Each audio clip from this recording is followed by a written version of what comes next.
5, 12, 31. Quando ero giovane andavo a scuola e ho fatto quinta, ho aiutato mio papà a lavorare alla campagna, avevo 5-6 giornate di terra.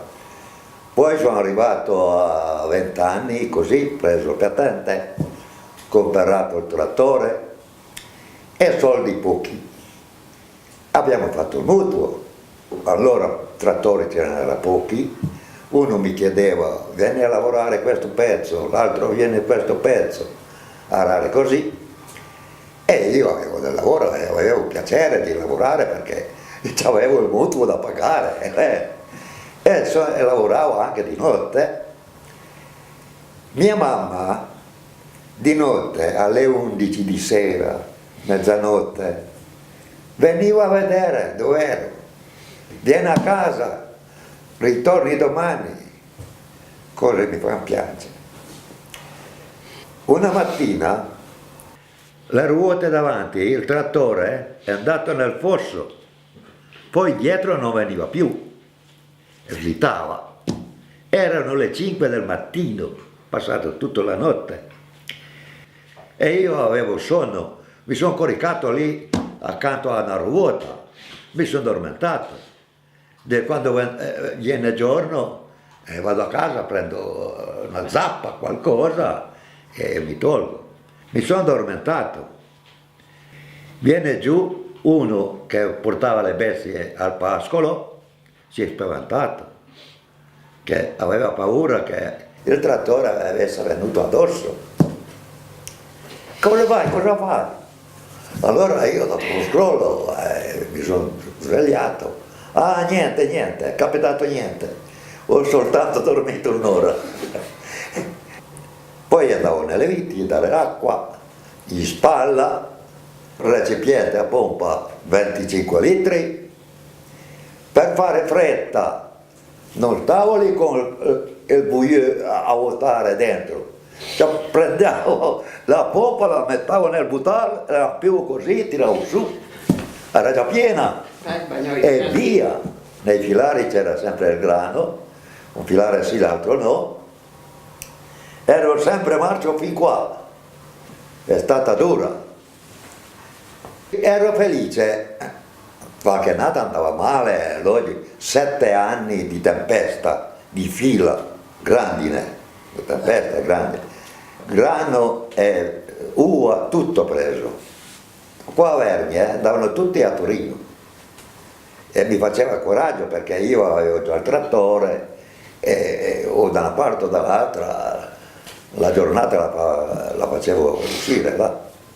Dolcetto e Barbera, Fresa anche, pezzo di Nebbiolo al gesso, e poi le viti hanno dato, il vino andava su, io vengo vecchio e io ho affittato la campagna al signor Vaina, l'età, la Barbera era meglio. E il Barolo non era nominato allora. Al pasto ci vuole più vino, si beveva più vino mangiando. Il Nebbiolo un bicchiere dopo, alla fine sì, altrimenti te lo predicava. Nel mese di ottobre, che c'è il tartufo, ottobre, novembre, dicembre, quei 3 mesi lì andavamo per tartufi, ma uno non parlava con l'altro. Gelosia per passare davanti o non farsi vedere perché andavo di notte, no? E via. Poi alla fine, mese gennaio, a metà, ok, facciamo la bagna calda, tutti amici. Erano amicizie. Erano di nuovo amici nel periodo del tartufo, no. Io mi chiamo Marisa e sono nata 5-5-47. Ero figlia unica, quindi mio papà, come usciva di casa per lavorare, doveva sempre essere lì io a aiutare col fieno, con le mucche, come si fa nelle vigne. Poi quando si tagliava il grano, lui tagliava con la falce, io dietro a fare i covoni. Facevo il lavoro che faceva anche un maschio, per dire.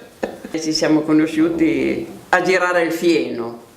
Lui veniva giù a girare il fieno, io ero lì e ci siamo conosciuti così in campagna. Per me è sempre stata una cosa che mi è sempre piaciuta, non ho mai trovato difficoltà a pensare agli altri che andavano. Io non posso dire che se avessi dovuto vivere in una città non ce la facevo, non mi piaceva proprio. All'inverno a volte andavo un po' di giorni a Torino, ma quando arrivavo a casa dicevo oh che bello essere qua in campagna, respirare quest'aria buona, avere tutte ste... mi piaceva proprio. La gente era più unita, più alla sera, all'inverno, passavo nelle stalle 4 o 5 vicini di casa, giocare carte, caloriferi non c'erano. Si scaldavano nelle stalle, la gente andava nelle stalle per scaldarsi. Tanta gente andava a lavarsi e fare il bagno nelle stalle una volta, diciamo pure la verità, perché le stalle erano calde, c'era un calore naturale e poi fossero qualcuno di adesso, quando escono dico puzzo più di prima, no?